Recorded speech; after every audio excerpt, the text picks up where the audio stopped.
ਕਿਤਾਬ ਜਾਂਬਾਜ਼ ਰਾਖਾ ਅਧਿਆਇ 11ਵਾਂ ਆਪਰੇਸ਼ਨ ਨੀਲਾ ਤਾਰਾ, ਵੋਡਰੋਜ਼ ਅਤੇ ਨਸਲਕੁਸ਼ੀ ਤੋਂ ਪਿੱਛੋਂ। ਲੇਖਕ A.R. ਦਰਸ਼ੀ, ਅਨੁਵਾਦਕ ਪ੍ਰੋਫੈਸਰ ਕੁਲਬੀਰ ਸਿੰਘ, ਆਵਾਜ਼ ਗੁਰਜੰਟ ਸਿੰਘ ਰੂਪੋਵਾਲੀ। ਵਾਹਿਗੁਰੂ ਜੀ ਕਾ ਖਾਲਸਾ, ਵਾਹਿਗੁਰੂ ਜੀ ਕੀ ਫਤਿਹ।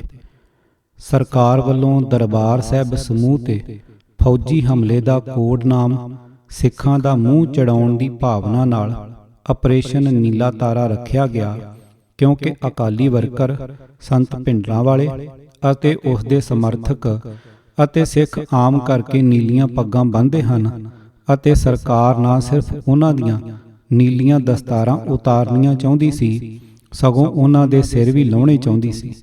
ਇਵੇਂ ਹੀ ਨਾਲ ਦੀ ਨਾਲ ਪਿੰਡਾਂ 'ਚ ਚਲਾਈ ਗਈ ਸਿੱਖਾਂ ਦੀ ਸਫਾਇਆ ਮੁਹਿੰਮ ਦਾ ਕੋਡ ਨਾਮ ਆਪਰੇਸ਼ਨ ਵੁੱਡਰੋਜ਼ ਰੱਖਿਆ ਗਿਆ, ਕਿਉਂਕਿ ਸਿੱਖ ਨੌਜਵਾਨ ਗੁਲਾਬ ਦੇ ਫੁੱਲ ਰੋਜ਼ ਸਨ, ਪਰ ਸਰਕਾਰ ਦੀ ਨਜ਼ਰ 'ਚ ਇਹ ਜੰਗਲਾਂ 'ਚ ਉੱਗੇ ਜੰਗਲੀ ਫੁੱਲ ਸਨ। ਇਹਨਾਂ ਦੋਹਾਂ ਲਹੂ ਵੀਟਵੀਆਂ ਕਾਰਵਾਈਆਂ ਨੂੰ ਇੰਤਕਾਮ ਦੀ ਅੰਨੀ ਭਾਵਨਾ ਨਾਲ ਅੰਜਾਮ ਦਿੱਤਾ ਗਿਆ। ਇਹਨਾਂ ਕਾਰਵਾਈਆਂ ਨੇ ਸਿੱਖਾਂ ਦੇ ਮਨਾਂ 'ਚ ਸਰਕਾਰ ਵਿਰੁੱਧ ਡੂੰਘਾ ਰੋਸ, ਘਿਰਣਾ ਅਤੇ ਪ੍ਰਤੀਕਰਮ ਦੇ ਭਾਵ ਉਤਪੰਨ ਕਰ ਦਿੱਤੇ। ਇਸ ਲਈ ਨਿਸ਼ਠਾਵਾਨ ਸਿੱਖ ਨੌਜਵਾਨ ਸੱਚਮੁੱਚ ਬਦਲੇ ਦੀ ਅੱਗ 'ਚ ਜਲ ਉੱਠੇ ਅਤੇ ਉਹਨਾਂ ਪ੍ਰਧਾਨ ਮੰਤਰੀ ਇੰਦਰਾ ਗਾਂਧੀ ਤੋਂ ਅਕਾਲ ਤਖ਼ਤ ਦੇ ਕਤਲ ਦਾ ਬਦਲਾ ਲੈਣ ਦਾ ਪ੍ਰਣ ਲਿਆ।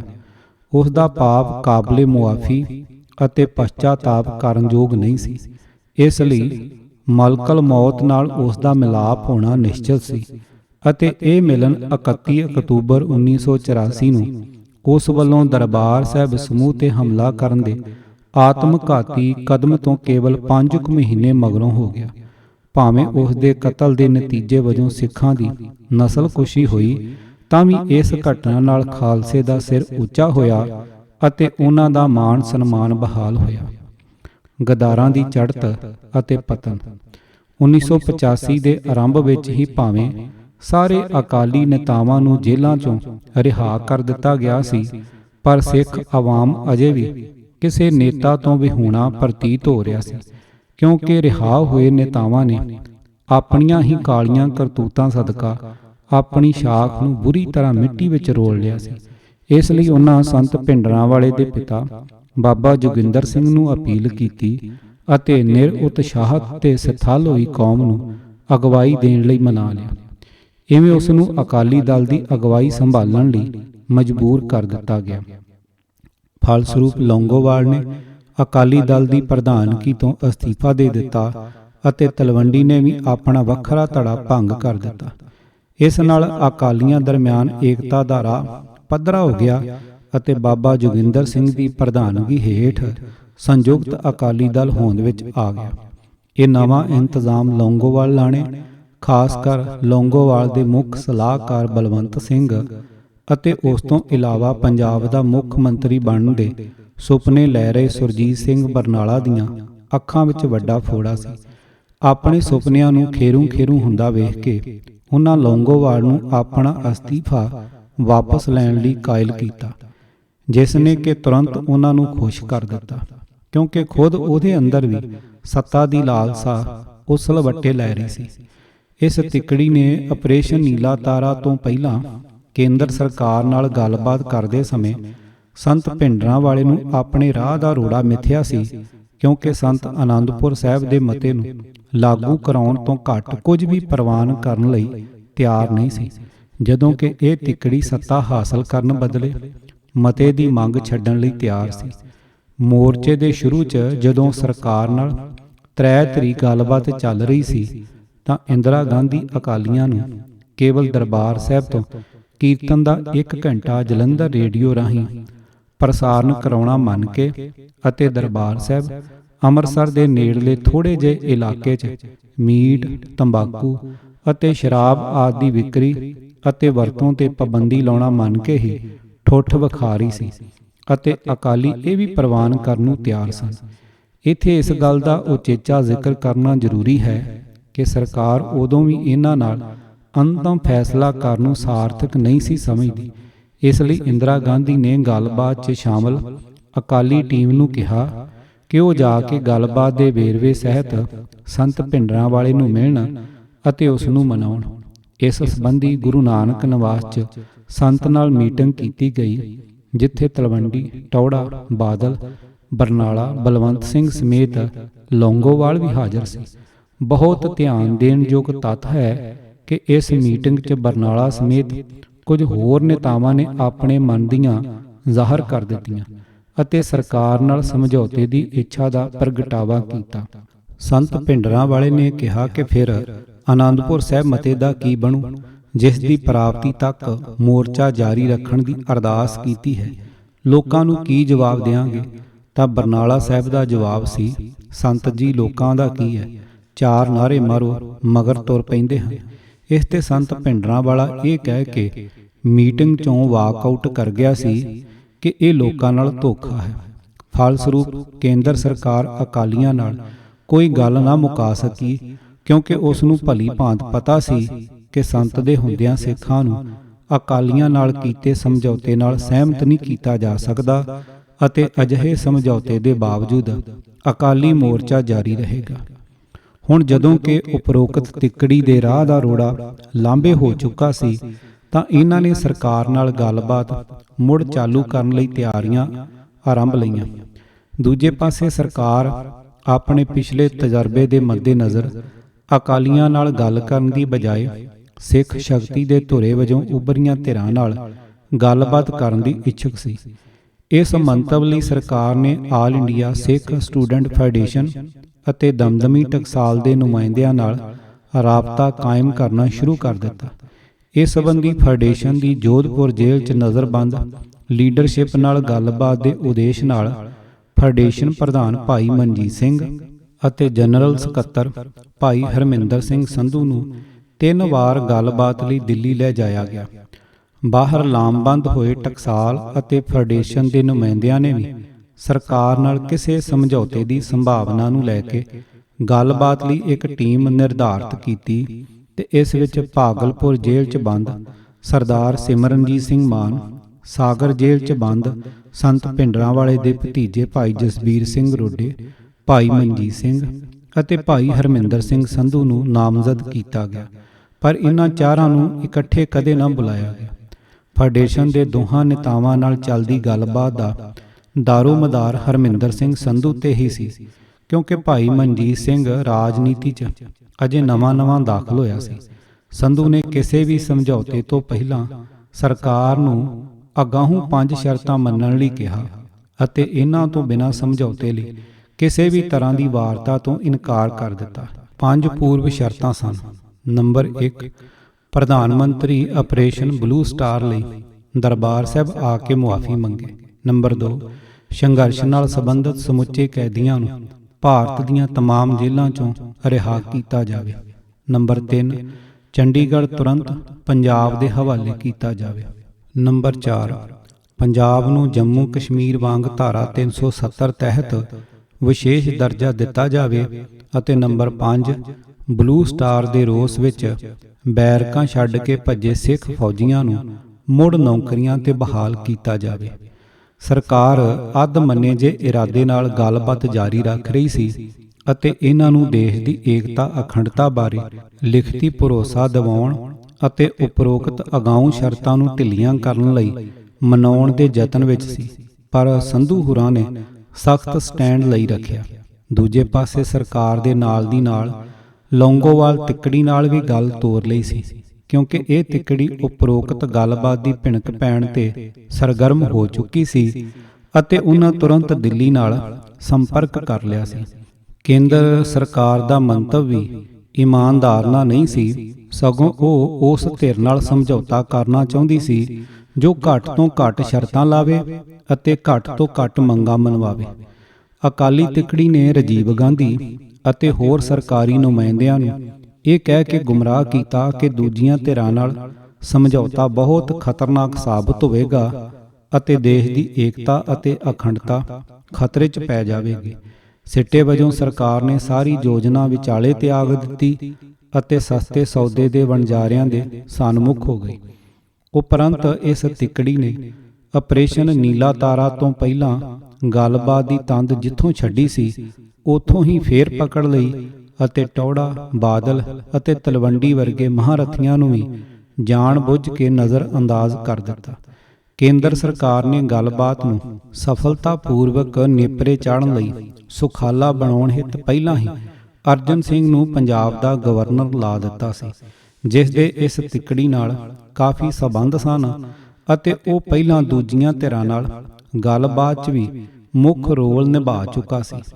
ਟੌੜਾ, ਤਲਵੰਡੀ ਅਤੇ ਬਾਦਲ ਨੂੰ ਭਾਵੇਂ ਸਰਕਾਰ ਨਾਲ ਲੌਂਗੋਵਾਲ ਅਤੇ ਉਸਦੀ ਜੁੰਡਲੀ ਦੀ ਅੰਦਰ ਖਾਤੇ ਚੱਲ ਰਹੀ ਗੱਲਬਾਤ ਦੀ ਭਿਣਕ ਸੀ, ਪਰ ਫਿਰ ਵੀ ਉਹ ਇਹ ਨਹੀਂ ਸੀ ਜਾਣਦੇ ਕਿ ਸਮਝੌਤੇ ਦੀਆਂ ਮੰਗਾਂ ਦਾ ਠੋਸ ਫਾਰਮੂਲਾ ਕੀ ਹੋਵੇਗਾ। ਪਰ 23 ਜੁਲਾਈ 1985 ਦੀ ਸ਼ਾਮ ਨੂੰ ਸਰਕਾਰ ਵੱਲੋਂ ਅਚਨਚੇਤ ਕੀਤੇ ਗਏ ਇੱਕ ਐਲਾਨ ਨੇ ਅਕਾਲੀ ਦਲ ਅਤੇ ਆਮ ਲੋਕਾਂ ਨੂੰ ਚੌਂਕਾ ਦਿੱਤਾ। ਇਸ ਵਿੱਚ ਕਿਹਾ ਗਿਆ ਕਿ ਲੌਂਗੋਵਾਲ 24 ਜੁਲਾਈ 1985 ਨੂੰ ਪ੍ਰਧਾਨ ਮੰਤਰੀ ਰਾਜੀਵ ਗਾਂਧੀ ਨੂੰ ਮਿਲੇਗਾ। ਇਹ ਸਪਸ਼ਟ ਸੰਕੇਤ ਸੀ ਕਿ ਉਹਨਾਂ ਦਰਮਿਆਨ ਕੋਈ ਨਾ ਕੋਈ ਸਮਝੌਤਾ ਹੋ ਚੁੱਕਾ ਸੀ। ਜਿਵੇਂ ਉਮੀਦ ਸੀ, ਸਰਕਾਰ ਵੱਲੋਂ 24 ਜੁਲਾਈ ਨੂੰ ਐਲਾਨ ਕੀਤਾ ਗਿਆ ਕਿ ਰਾਜੀਵ ਗਾਂਧੀ ਅਤੇ ਲੌਂਗੋਵਾਲ ਵੱਲੋਂ ਇੱਕ ਸਮਝੌਤੇ ਤੇ ਦਸਤਾਵੇਜ਼ ਤੇ ਦਸਤਖਤ ਕੀਤੇ ਗਏ। ਇਸ ਤਰ੍ਹਾਂ ਲੌਂਗੋਵਾਲ ਨੇ ਇੱਕ ਵਾਰ ਫਿਰ ਅਕਾਲੀ ਦਲ ਅਤੇ ਸਿੱਖ ਆਵਾਮ ਦੀ ਪਿੱਠ ਵਿੱਚ ਛੁਰਾ ਮਾਰ ਦਿੱਤਾ। ਉਸ ਮੌਕੇ ਲੌਂਗੋਵਾਲ ਸਿੱਖ ਆਵਾਮ ਜਾਂ ਅਕਾਲੀ ਦਲ ਦੀ ਅਗਵਾਈ ਨਹੀਂ ਸੀ ਕਰਦਾ, ਉਹ ਕੇਵਲ ਅਕਾਲੀਆਂ ਦੇ ਇੱਕ ਟੁੱਟਵੇਂ ਧੜੇ ਦਾ ਨੇਤਾ ਸੀ, ਜਦੋਂ ਕਿ ਉਹਨਾਂ ਦੀ ਬਹੁ ਗਿਣਤੀ ਦੀ ਅਗਵਾਈ ਬਾਬਾ ਜੋਗਿੰਦਰ ਸਿੰਘ ਕਰਦਾ ਸੀ। ਪਰ ਫਿਰ ਵੀ ਲੌਂਗੋਵਾਲ ਵੱਲੋਂ ਬਾਬੇ ਤੱਕ ਨੂੰ ਵੀ ਭਰੋਸੇ ਵਿੱਚ ਨਹੀਂ ਸੀ ਲਿਆ ਗਿਆ। ਨਤੀਜੇ ਵਜੋਂ ਸਾਰੇ ਚੋਟੀ ਦੇ ਅਕਾਲੀ ਨੇਤਾਵਾਂ ਨੇ ਸਮਝੌਤੇ ਦੇ ਦਸਤਾਵੇਜ਼ ਨੂੰ ਖਾਲਸਾ ਪੰਥ ਨਾਲ ਵੱਡਾ ਵਿਸ਼ਵਾਸਘਾਤ ਗਰਦਾਨਦੇ ਹੋਏ ਸਪਸ਼ਟ ਰੂਪ ਵਿੱਚ ਰੱਦ ਕਰ ਦਿੱਤਾ। ਸਮਝੌਤੇ ਦੇ ਇਸ ਜਾਲੀ ਜਿਹੇ ਦਸਤਾਵੇਜ਼ ਵਿੱਚ ਕੁਝ ਵੀ ਨਵਾਂ ਨਹੀਂ ਹੈ, ਕਿਉਂਕਿ ਅਜਿਹੀਆਂ ਪੇਸ਼ਕਸ਼ਾਂ ਸਰਕਾਰ ਵੱਲੋਂ ਦਰਬਾਰ ਸਾਹਿਬ ਸਮੂਹ ਤੇ ਫੌਜੀ ਹਮਲੇ ਤੋਂ ਪਹਿਲਾਂ ਵੀ ਹੁੰਦੀਆਂ ਰਹੀਆਂ ਸਨ ਅਤੇ ਇਹਨਾਂ ਨੂੰ ਸੰਤ ਭਿੰਡਰਾਂ ਵਾਲੇ ਵੱਲੋਂ ਰੱਦ ਕਰ ਦਿੱਤਾ ਗਿਆ ਸੀ। ਜਿਨ੍ਹਾਂ ਪੁਰਾਣੇ ਦਗੇਬਾਜ਼ਾਂ ਨੇ ਇਸੇ ਖਿਡੌਣੇ ਨਾਲ ਹੀ ਰੀਝ ਜਾਣਾ ਸੀ ਅਤੇ ਉਹ ਵੀ ਇੰਨੀ ਉਥਲ-ਪੁਥਲ ਅਤੇ ਬਰਬਾਦੀ ਤੋਂ ਪਿੱਛੋਂ, ਤਾਂ ਫਿਰ ਇਹਨਾਂ ਨੇ ਸਰਕਾਰ ਨੂੰ ਦਰਬਾਰ ਸਾਹਿਬ ਸਮੂਹ ਦੀ ਤਬਾਹੀ ਅਤੇ ਬੇਹੁਰਮਤੀ ਦੀ ਇਜਾਜ਼ਤ ਕਿਉਂ ਦਿੱਤੀ, ਜਿਸ ਨਾਲ ਜਾਨ ਮਾਲ ਦੀ ਅਥਾਹ ਬਰਬਾਦੀ ਹੋਈ ਸੀ। ਬਿਲਕੁਲ ਸਪਸ਼ਟ ਹੈ, ਇਹਨਾਂ ਗਦਾਰਾਂ ਨੇ ਨਿਸ਼ਠਾਵਾਨ ਸਿੱਖਾਂ ਦੀਆਂ ਕੁਰਬਾਨੀਆਂ ਨੂੰ ਅਜਾਈਂ ਗਵਾ ਦਿੱਤਾ ਸੀ। ਇਸ ਸਮਝੌਤੇ ਦੇ ਦਸਤਾਵੇਜ਼ ਦੀਆਂ ਮੱਦਾਂ ਅਨੁਸਾਰ ਆਨੰਦਪੁਰ ਸਾਹਿਬ ਦੇ ਮਤੇ ਦੀ ਮੁੱਖ ਮੰਗ ਨੂੰ ਹਮੇਸ਼ਾ ਲਈ ਡੂੰਘੇ ਸਮੁੰਦਰ 'ਚ ਸੁੱਟ ਦਿੱਤਾ ਗਿਆ ਹੈ। ਚੰਡੀਗੜ੍ਹ ਪੰਜਾਬ ਨੂੰ ਦੇਣ ਦਾ ਮੁੱਦਾ ਹੁਣ ਮੁਰਦਾ ਹੋ ਚੁੱਕਾ ਹੈ। ਦਰਿਆਈ ਪਾਣੀਆਂ ਦੇ ਝਗੜੇ ਅਤੇ ਹੋਰ ਮਸਲੇ ਹਵਾ 'ਚ ਉਡਾ ਦਿੱਤੇ ਗਏ ਹਨ। ਇਵੇਂ ਇਹ ਦਸਤਾਵੇਜ਼ ਮੁਕੰਮਲ ਰੂਪ 'ਚ ਨਕਾਰਾਤਮਕ ਵਸਤੂ ਸਿੱਧ ਹੋਇਆ ਹੈ ਅਤੇ ਧਰਮ ਯੁੱਧ ਮੋਰਚੇ ਦੀਆਂ ਮੰਗਾਂ ਨੂੰ ਪੱਕੇ ਤੌਰ ਤੇ ਦਫਨਾ ਦਿੱਤਾ ਗਿਆ ਹੈ। ਏਕਤਾ ਲਈ ਆਖਰੀ ਯਤਨ। ਮੈਂ ਉਪਰੋਕਤ ਸਾਰੇ ਘਟਨਾਕ੍ਰਮ ਤੋਂ ਮਾਯੂਸ ਹੋ ਉੱਠਿਆ, ਪਰੰਤੂ ਫਿਰ ਵੀ ਮੈਂ ਇਸ ਭਰਮ ਦਾ ਸ਼ਿਕਾਰ ਹੋ ਕੇ ਅਕਾਲੀ ਨੇਤਾਵਾਂ ਨੂੰ ਇੱਕ ਪਲੇਟਫਾਰਮ ਤੇ ਇਕੱਠਿਆਂ ਕਰਨ ਲਈ ਸੋਚਣ ਲੱਗਾ ਕਿ ਸ਼ਾਇਦ ਇਹਨਾਂ ਨੇ ਆਪਣੀ ਗਲਤੀ ਦਾ ਅਹਿਸਾਸ ਕਰ ਲਿਆ ਹੋਵੇਗਾ ਅਤੇ ਇਕੱਠੇ ਹੋ ਕੇ ਪਿਛਲੀਆਂ ਭੁੱਲਾਂ ਤੇ ਪਛਤਾਤਾਪ ਕਰਦੇ ਹੋਏ ਸਿੱਖ ਕੌਮ ਦੀ ਵਿਗੜੀ ਸਵਾਰਨ ਲਈ ਕੁਝ ਅਕਲ ਤੋਂ ਕੰਮ ਲੈਣਗੇ। ਇਸ ਲਈ ਮੈਂ ਏਕਤਾ ਲਈ ਯਤਨ ਆਰੰਭੇ। ਖੁਸ਼ਕਿਸਮਤੀ ਨਾਲ ਮੇਰੇ ਚੋਟੀ ਦੇ ਅਕਾਲੀ ਨੇਤਾਵਾਂ, ਖਾਸ ਕਰ ਜਥੇਦਾਰ ਗੁਰਚਰਨ ਸਿੰਘ ਟੌੜਾ, ਜਗਦੇਵ ਸਿੰਘ ਤਲਵੰਡੀ ਅਤੇ ਬਾਬਾ ਜੋਗਿੰਦਰ ਸਿੰਘ ਨਾਲ ਬਹੁਤ ਨੇੜਲੇ ਅਤੇ ਨਿੱਘੇ ਸੰਬੰਧ ਸਨ। ਇਸ ਲਈ ਮੈਂ ਇਹਨਾਂ ਦਰਮਿਆਨ ਏਕਤਾ ਕਰਾਉਣ ਲਈ ਸੁਖਾਵਾਂ ਮਾਹੌਲ ਬਣਾਉਣ ਦੀ ਕੋਸ਼ਿਸ਼ ਕੀਤੀ। ਮੈਂ ਸਾਰੇ ਚੋਟੀ ਦੇ ਨੇਤਾਵਾਂ ਨੂੰ ਮਿਲਿਆ। ਉਹ ਸਾਰੇ ਹੀ ਏਕਤਾ ਲਈ ਤਿਆਰ ਸਨ, ਪਰ ਤੌਖਲੇ ਵਿੱਚ ਸਨ। ਤਾਂ ਵੀ ਮੈਂ ਇਸ ਸੰਬੰਧੀ ਲੁਧਿਆਣਾ ਵਿਖੇ 18 ਅਗਸਤ 1985 ਨੂੰ ਬਲਵੰਤ ਸਿੰਘ ਅਤੇ ਸੁਰਜੀਤ ਸਿੰਘ ਬਰਨਾਲਾ ਨਾਲ ਆਖਰੀ ਮੀਟਿੰਗ ਕੀਤੀ। ਅਸੀਂ ਏਕਤਾ ਲਈ ਵੱਖ-ਵੱਖ ਫਾਰਮੂਲਿਆਂ ਤੇ ਵਿਚਾਰ ਵਟਾਂਦਰਾ ਕੀਤਾ, ਪਰ ਬਲਵੰਤ ਸਿੰਘ ਇੱਕੋ ਹੀ ਰਾਗ ਅਲਾਪਦਾ ਰਿਹਾ ਕਿ ਲੌਂਗੋਵਾਲ ਤੋਂ ਛੁੱਟ ਉਸ ਨੂੰ ਹੋਰ ਕੋਈ ਵੀ ਅਕਾਲੀ ਦਲ ਦੇ ਪ੍ਰਧਾਨ ਵਜੋਂ ਸਵੀਕਾਰ ਨਹੀਂ ਸੀ। ਇਸ ਤੇ ਮੈਨੂੰ ਤੁਰੰਤ ਇੱਕ ਵਿਚਾਰ ਔੜਿਆ। ਮੈਂ ਅਕਾਲੀ ਦਲ ਦੀ ਪ੍ਰਧਾਨਗੀ ਲਈ ਬਰਨਾਲੇ ਦਾ ਨਾਂ ਸੁਝਾਇਆ। ਇਸ ਸੁਝਾਅ ਨਾਲ ਬਰਨਾਲਾ ਚਮਕ ਉੱਠਿਆ, ਪਰ ਬਲਵੰਤ ਸਿੰਘ ਦਾ ਚਿਹਰਾ ਪੀਲਾ ਪੈ ਗਿਆ। ਖੈਰ, ਉਸਨੇ ਆਪਣੀ ਘਬਰਾਹਟ ਤੇ ਕਾਬੂ ਪਾਉਂਦਿਆਂ ਮੈਨੂੰ ਸਵਾਲ ਕੀਤਾ, ਕਿ ਕੀ ਇਹ ਤਜਵੀਜ਼ ਤਲਵੰਡੀ ਨੂੰ ਪ੍ਰਵਾਨ ਹੋਵੇਗੀ। ਅਵਸ਼ ਹੀ, ਮੈਂ ਪੂਰੇ ਯਕੀਨ ਨਾਲ ਕਿਹਾ, ਅਤੇ ਜਦੋਂ ਉਹ ਆਨੰਦਮਈ ਅਵਸਥਾ 'ਚ ਆਏ ਤਾਂ ਮੈਂ ਤਲਵੰਡੀ ਨੂੰ ਇਹ ਸ਼ੁਭ ਸਮਾਚਾਰ ਦੇਣ ਲਈ ਉਹਨਾਂ ਕੋਲੋਂ ਅਲਵਿਦਾ ਲਈ। ਬਲਵੰਤ ਸਿੰਘ ਗੇਟ ਤੱਕ ਮੇਰੇ ਪਿੱਛੇ ਆਇਆ ਅਤੇ ਬੜੇ ਖਰੇ ਸ਼ਬਦਾਂ 'ਚ ਮੈਨੂੰ ਕਿਹਾ ਕਿ ਉਸ ਨੂੰ ਪ੍ਰਧਾਨਗੀ ਲਈ ਬਰਨਾਲਾ ਤੱਕ ਵੀ ਪ੍ਰਵਾਨ ਨਹੀਂ ਸੀ। ਜਦੋਂ ਮੈਂ ਉਸ ਨੂੰ ਪੁੱਛਿਆ ਕਿ ਉਸ ਨੇ ਬਰਨਾਲੇ ਨੂੰ ਇਵੇਂ ਕਿਉਂ ਨਹੀਂ ਕਿਹਾ ਤਾਂ ਉਸ ਨੇ ਜਵਾਬ ਦਿੱਤਾ, ਮੈਂ ਉਸ ਦੇ ਮੂੰਹ ਤੇ ਇਸ ਤਰ੍ਹਾਂ ਕਿਵੇਂ ਕਹਿ ਸਕਦਾ ਸੀ। ਇੱਥੇ ਹੀ ਅਕਾਲੀ ਦਲ 'ਚ ਏਕਤਾ ਲਈ ਆਖਰੀ ਯਤਨ ਸਮਾਪਤ ਹੋ ਗਏ। ਇਸ ਉਪਰੰਤ ਮੈਨੂੰ ਇਹ ਪੱਕਾ ਯਕੀਨ ਹੋ ਗਿਆ ਕਿ ਇਹ ਲੋਕ ਕੇਂਦਰ ਦੇ ਏਜੰਟ ਹਨ ਅਤੇ ਸਿੱਖਾਂ ਨਾਲ ਇਹਨਾਂ ਦਾ ਕੋਈ ਲਗਾਓ ਨਹੀਂ ਹੈ। 2 ਦਿਨ ਮਗਰੋਂ ਕਿਸੇ ਨਿਸ਼ਠਾਵਾਨ ਸਿੱਖ ਨੌਜਵਾਨ ਨੇ ਲੌਂਗੋਵਾਲ ਨੂੰ ਉਸ ਦੇ ਹੀ ਜ਼ਿਲ੍ਹਾ ਸੰਗਰੂਰ ਵਿੱਚ ਗੋਲੀ ਮਾਰ ਕੇ ਕਤਲ ਕਰ ਦਿੱਤਾ। ਜਦੋਂ ਉਸ ਦੀ ਦੇਹ ਨੂੰ ਅਗਨੀ ਦਿਖਾਈ ਗਈ ਤਾਂ ਬਲਵੰਤ ਸਿੰਘ, ਜੋ ਬਹੁਤ ਉਦਾਸੀ 'ਚ ਸੀ, ਸਬੱਬੀ ਮੇਰੇ ਸਾਹਮਣੇ ਆ ਗਿਆ। ਉਸ ਨੇ ਮੇਰੇ ਨਾਲ ਕੁਸਰ-ਮੁਸਰ ਕਰਦਿਆਂ ਕਿਹਾ ਕਿ ਉਹ ਬਰਬਾਦ ਹੋ ਗਿਆ ਸੀ। ਮੈਂ ਉਸ ਨੂੰ 18 ਅਗਸਤ ਨੂੰ ਉਸ ਵੱਲੋਂ ਦਿਖਾਈ ਗਈ ਅੜੀ ਯਾਦ ਕਰਾਈ ਅਤੇ ਹੌਲੀ ਜਿਹੇ ਉਸ ਨੂੰ ਪੁੱਛਿਆ ਕਿ ਕੀ ਹੁਣ ਇਸ ਨੂੰ ਲੌਂਗੋਵਾਲ ਮੜੀ 'ਚੋਂ ਉਠਾ ਕੇ ਖੜਾ ਕੀਤਾ ਜਾਵੇ। ਜਿਵੇਂ ਕਿ ਸੰਭਾਵਨਾ ਸੀ ਬਰਨਾਲਾ ਨੂੰ ਅਕਾਲੀ ਦਲ ਦਾ ਪ੍ਰਧਾਨ ਥਾਪਿਆ ਗਿਆ। ਜਿਵੇਂ ਕਿ ਰਾਜੀਵ ਗਾਂਧੀ ਨੇ ਵਾਅਦਾ ਕੀਤਾ ਸੀ, ਅਕਾਲੀ ਦਲ ਬਰਨਾਲਾ ਨੂੰ ਕਾਂਗਰਸ ਨੇ 1985 ਵਿੱਚ ਚੋਣਾਂ ਜਿੱਤਣ ਅਤੇ ਸਰਕਾਰ ਬਣਾਉਣ 'ਚ ਮਦਦ ਦਿੱਤੀ, ਪਰੰਤੂ ਤਾਂ ਵੀ ਬਰਨਾਲਾ ਕੇਵਲ ਕਾਨੂੰਨੀ ਤੌਰ ਤੇ ਮੁੱਖ ਮੰਤਰੀ ਸੀ ਤੇ ਅਸਲ 'ਚ ਮੁੱਖ ਮੰਤਰੀ ਬਲਵੰਤ ਸਿੰਘ ਹੀ ਸੀ। ਰਾਜੀਵ ਗਾਂਧੀ ਹੁਣ ਬਰਨਾਲਾ ਸਰਕਾਰ ਰਾਹੀਂ ਇੱਕ ਨਵੀਂ ਕਿਸਮ ਦਾ ਲਾਹਾ ਲੈਣਾ ਚਾਹੁੰਦਾ ਸੀ। ਉਹ ਇਹ ਜਾਣ ਚੁੱਕਾ ਸੀ ਕਿ ਆਪਰੇਸ਼ਨ ਬਲੂ ਸਟਾਰ ਕਾਰਨ ਸਿੱਖ ਕਾਂਗਰਸ ਵਿਰੁੱਧ ਗੁੱਸੇ ਨਾਲ ਬੁਰੀ ਤਰ੍ਹਾਂ ਭੜਕੇ ਹੋਏ ਹਨ ਅਤੇ ਉਹਨਾਂ ਅੰਦਰ ਵਿਆਪਕ ਪੱਧਰ ਤੇ ਅਰਾਜਸੀ ਉਭਾਰ ਆ ਚੁੱਕਾ ਸੀ ਅਤੇ ਉਹ ਸੰਤ ਭਿੰਡਰਾਂਵਾਲਾ ਸਿਆਸਤ ਦੀ ਨੁਮਾਇੰਦਗੀ ਕਰਦੀਆਂ ਧਿਰਾਂ ਅਧੀਨ ਲਾਮਬੰਦ ਹੋ ਰਹੇ ਸਨ। ਇਹ ਸਫਬੰਦੀ ਬਰਨਾਲੇ ਹੋਰਾਂ ਦੇ ਅਰਾਜਸੀ ਹਿੱਤਾਂ ਲਈ ਵੀ ਨੁਕਸਾਨਦੇਹ ਸੀ। ਇਸ ਲਈ ਉਹ ਚਾਹੁੰਦਾ ਸੀ ਕਿ ਉਪਰੋਕਤ ਧਿਰਾਂ ਵੱਲੋਂ ਦਰਬਾਰ ਸਾਹਿਬ ਸਮੂਹ 'ਚੋਂ ਅਕਾਲ ਤਖਤ ਸਾਹਿਬ ਤੋਂ ਚਲਾਈਆਂ ਜਾ ਰਹੀਆਂ ਅਰਾਜਸੀ ਸਰਗਰਮੀਆਂ ਨੂੰ ਰੋਕਣ ਦੇ ਬਹਾਨੇ ਜੇ ਬਰਨਾਲਾ ਸਰਕਾਰ ਦਰਬਾਰ ਸਾਹਿਬ 'ਚ ਪੁਲਿਸ ਦਾਖਲ ਕਰ ਦੇਵੇ ਤਾਂ ਉਸ ਦੀ ਮਾਂ ਇੰਦਰਾ ਗਾਂਧੀ ਵੱਲੋਂ ਕੀਤੀ ਫੌਜੀ ਕਾਰਵਾਈ 'ਤੇ ਵੀ ਮੋਹਰ ਲੱਗ ਜਾਵੇਗੀ। ਅਗਾਂਹ ਲਈ ਵੀ ਰਾਹ ਪੱਧਰਾ ਹੋ ਜਾਵੇਗਾ ਅਤੇ ਸਿੱਖ ਵੀ ਭੰਬਲ ਭੂਸੇ ਵਿੱਚ ਪਏ ਰਹਿਣਗੇ। ਉਸ ਨੇ ਮੌਕਾ ਤਾੜ ਕੇ ਬਰਨਾਲੇ ਨੂੰ ਸਖਤ ਕਾਰਵਾਈ ਕਰਨ ਲਈ ਕਿਹਾ। ਬਰਨਾਲਾ ਪਹਿਲਾਂ ਹੀ ਤਿਆਰੀ ਕਰ ਰਿਹਾ ਸੀ ਕਿਉਂਕਿ ਧਰਮ ਨਾਲੋਂ ਕੁਰਸੀ ਵੱਧ ਪਿਆਰੀ ਸੀ। ਉਹਨਾਂ ਰਾਜੀਵ ਦੀ ਇੱਛਾ ਪੂਰਤੀ ਕਰਨ ਲਈ ਅਤੇ ਆਪਣੀ ਅਰਾਜਸੀ ਵਿਰੋਧਤਾ ਨੂੰ ਕੁਚਲਣ ਲਈ 30 ਅਪ੍ਰੈਲ 1986 ਨੂੰ ਦਰਬਾਰ ਸਾਹਿਬ 'ਚੋਂ ਪੁਲਿਸ ਭੇਜ ਦਿੱਤੀ ਅਤੇ ਨਾਲ ਹੀ ਬਰਨਾਲੇ ਦੇ ਲੜਕੇ ਨੇ ਵੀ ਅਕਾਲ ਤਖਤ ਸਾਹਿਬ ਤੇ ਜਾ ਕੇ ਗੁੰਡਾਗਰਦੀ ਕੀਤੀ।